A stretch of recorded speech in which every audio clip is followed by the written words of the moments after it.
Assalamualaikum warahmatullahi wabarakatuh. Jamaah virtualiyat yang dirahmati Allah. Setiap tahun kita hampir selalu menghadapi masalah atau konflik yang sama, yakni perihal boleh atau tidaknya mengucapkan selamat hari raya bagi pemeluk agama lain, mulai dari selamat Natal, Nyepi, dan seterusnya. Perdebatan ini terjadi di beberapa platform, mulai dari Twitter, Facebook, YouTube, dan bahkan juga sampai turut menghiasi ruang-ruang keseharian kita di dunia nyata. Lalu sekarang pertanyaannya, boleh nggak sih kita mengucapkan selamat hari raya kepada pemeluk agama lain?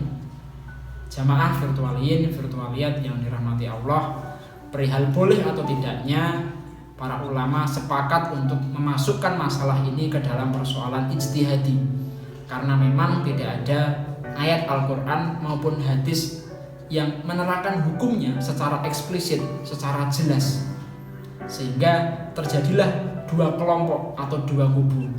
Ada yang membolehkan dan ada juga yang mengharamkannya.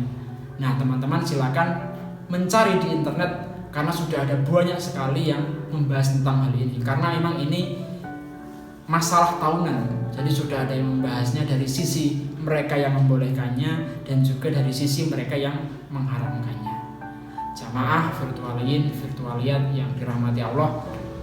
Lalu ketika ada pertanyaan, Gus, kalau menurut sampean boleh atau tidak? Atau sampean berada pada pihak yang membolehkan atau yang mengharamkannya? Maka sebelum menjawab itu, izinkan saya sedikit bercerita.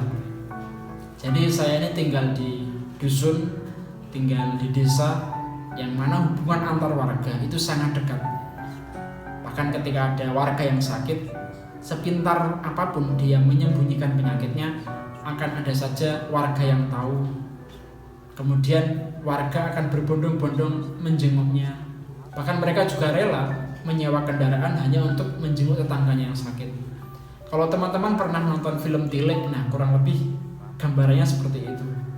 Kemudian ketika ada tetangga yang punya hajatan, dulu ketika saya menikah, itu mereka yang laden, yang sinoman, jadi sinoman, yang angkat gelas, snack, dan seterusnya, itu tidak hanya dari agama Islam saja, tapi juga ada dari agama lain. Dan bagi kami itu biasa saja, pemandangan yang sudah berpuluh-puluh tahun kami lihat dan tidak merasa masalah dengan itu semua, dan tidak merasa menjadi lebih keren juga. Kemudian beberapa waktu yang lalu juga ada tetangga saya yang meninggal di belakang rumah saya. Dia mengadakan 3 hari tahlilan, dan itu yang laden lagi-lagi juga dari berbagai agama, tidak hanya dari agama Islam saja. Kemudian ketika Idul Adha, saya masih ingat, kalau yang kurban tentu saja semuanya beragama Islam, panitianya juga semuanya beragama Islam, tetapi yang membantu motong-motong daging, memasukkan daging ke dalam plastik, kemudian menimbangnya, lalu membagikannya kepada warga, itu tidak hanya agama Islam saja. Semua stakeholder, semua pihak turut terlibat dalam nyengkuyung acara di dusun kami. Dan sekali lagi, itu biasa saja terjadi, karena memang kami tumbuh dengan kelaziman yang semacam ini. Jamaah virtualiyat yang dirahmati Allah. Lalu ketika kembali ke pertanyaan tadi, sekarang jenengan pendapatnya yang mana, Gus? Yang membolehkan atau yang melarangnya? Secara pribadi saya memilih yang membolehkan, karena bagi saya lakum dinukum waliyadin, bagimu agamamu, bagiku agamaku. Jadi ya monggo, nggak masalah gitu. Kita dalam beragama masing-masing, tetapi dalam bermasyarakat kita bersama-sama, nyengkuyung bareng.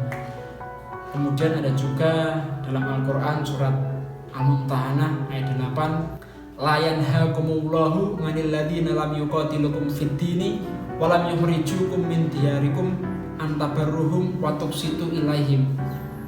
Jadi Allah ini tidak melarang kita untuk berbuat baik dan berlaku adil kepada orang-orang yang tidak memerangi agama kita dan tidak mengusir kita dari kampung halaman. Selama ini kami di kampung dalam beribadah, dalam melakukan berbagai aktivitas keagamaan, tidak pernah kami diintimidasi, tidak pernah kami dibuat merasa tidak nyaman. Bahkan mereka malah mendukung ketika kami melakukan kegiatan keagamaan. Maka dari itu secara pribadi sekali lagi saya mendukung yang membolehkan. Adapun kok teman-teman tidak sepakat dengan pendapat saya, tidak masalah, karena memang dua argumen itu ada, baik yang membolehkan maupun yang mengharamkannya. Nanti insya Allah akan saya tulis di deskripsi. Silahkan teman-teman di pihak manapun, sekali lagi sama saja. Yang penting di antara kita rukun, tetap baik-baik saja, dan biasa saja perbedaan itu, karena negara kita prinsipnya Bhinneka Tunggal Ika, berbeda-beda tapi tetap satu tujuan. Jamaah virtualiat yang dirahmati Allah, sampai di sini dulu video mudoroso ya. Video ini adalah mudoroso saya terhadap masalah ini. Sampai jumpa di video selanjutnya. Wassalamualaikum warahmatullahi wabarakatuh.